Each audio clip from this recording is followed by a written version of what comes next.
करुणा की मंडल धारा को प्रवाह किया,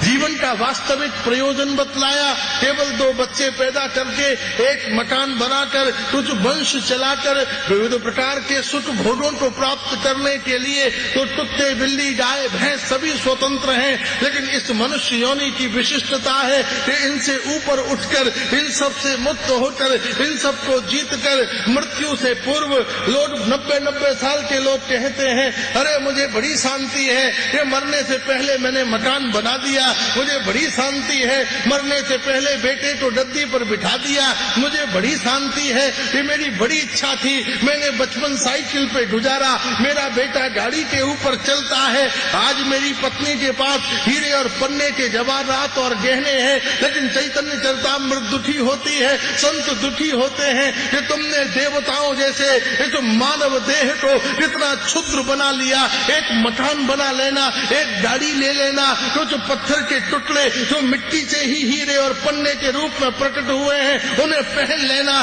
तुमने जीवन का प्रयोजन मान लिया। अरे जीवन का प्रयोजन एक मकान और एक पुत्र नहीं हो सकता। अगर ये बनाकर तुम मरे तो जीवन अधूरा है। हाथी भी मरने से पहले गुफा बना लेता है, चिड़िया भी मरने से पहले घोंसला बना लेती है, सांप भी मरने से पहले बिल बना लेता है। मनुष्य वो नहीं है जो मरने से पहले घर बना ले, अरे मनुष्य वो है जो मरने से पहले बंसी वाले को प्राप्त कर ले,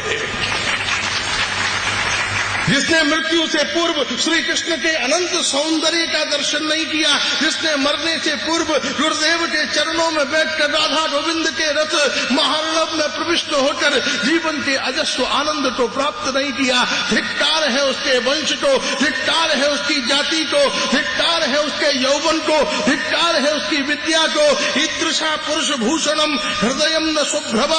धिक तदीय तुलसील यौवनम धिक तदीय गुण रूप संपदा। उसका शील, उसका यौवन, उसका गुण, उसकी संपदा, उसकी जाति, उसका वर्ण, उसकी परंपरा, उसका सत्व, उसका आचरण, उसका यम नियम संयम स्वाध्याय निधिध्यासन योगी आजव्रतानुष्ठान तीर्थाटन, जितने भी संसाधन है वह सब व्यर्थ और निरपराध हो गए अगर उसने मरने से पहले अपनी समग्र प्रज्ञा, समर्पण और चेतना के साथ श्री राधा माधव के चरणों के प्रेम को प्राप्त नहीं किया। इसलिए जीवन का वास्तविक प्रयोजन भोजन नहीं है, शयन नहीं है।